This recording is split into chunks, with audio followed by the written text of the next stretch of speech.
دوستو قصہ تو بہت پرانا ہے لیکن جذبات تازہ کر دیتا ہے۔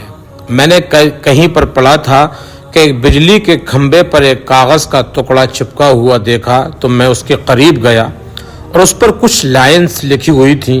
اس پہ لکھا تھا کہ برائے کرم مجھے ضرور پڑھا جائے، اور اس میں لکھا تھا کہ اس راستے پر کل میرا ایک 50 کا نوٹ گم ہو گیا ہے، مجھے ٹھیک سے دکھائی نہیں دیتا، جسے بھی ملے برائے کرم میرے اس پتے پر پہنچا دیا جائے، اور پھر وہاں پر پتہ لکھا ہوا تھا۔ یہ پڑھنے کے بعد مجھے بہت حیرت ہوئی کہ 50 کا نوٹ کسی کے لیے اتنا ضروری ہے کہ اس پتے پر جانے کا ارادہ کیا، اور اس گلی میں اس مکان کے دروازے پر پہنچ کر میں نے آواز لگائی۔ ایک بوڑھی لاٹھی ٹیکتی ہوئی عورت باہر آئی۔ پوچھنے پر معلوم ہوا کہ یہ بوڑھی عورت اکیلی رہتی ہیں اور ان کو دکھائی بھی کم ہی دیتا ہے۔ میں نے کہا، ماں جی آپ کا 50 کا نوٹ مجھے ملا ہے، اسے دینے آیا ہوں۔ یہ سن کر وہ بڑھیا رونے لگی اور کہتی ہے کہ ابھی تک قریب 50 لوگ مجھے 50 کا نوٹ دے کر جا چکے ہیں۔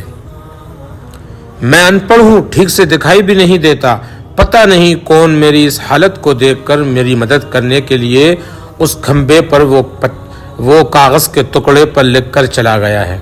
بہت اصرار کرنے پر ماں نے پیسے تو رکھ لیے، لیکن ایک درخواست ضرور کی کہ بیٹا وہ میں نے نہیں لکھا، کسی نے میری مدد کا ایک نیا طریقہ بنا لیا ہے، تو اس لیے آپ جب جائیں تو اس کھمبے سے وہ کاغذ کا ٹکڑا پھاڑ کر ضرور جائیں۔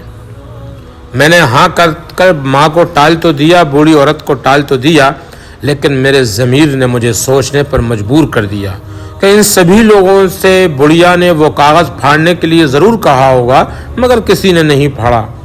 زندگی میں ہم کتنے صحیح ہیں کتنے غلط ہیں یہ صرف دو ہی جانتے ہیں، ایک ہم اور ایک ہمارا ضمیر یا ہمارا اللہ۔ میرا دل اس شخص کے بارے میں سوچنے پر مجبور ہو گیا کہ وہ شخص کتنا مخلص ہوگا جس نے بڑھیا کی مدد کا یہ طریقہ تلاش کیا۔ اس لیے ضرورت مندوں کی مدد کے کئی طریقے ہیں۔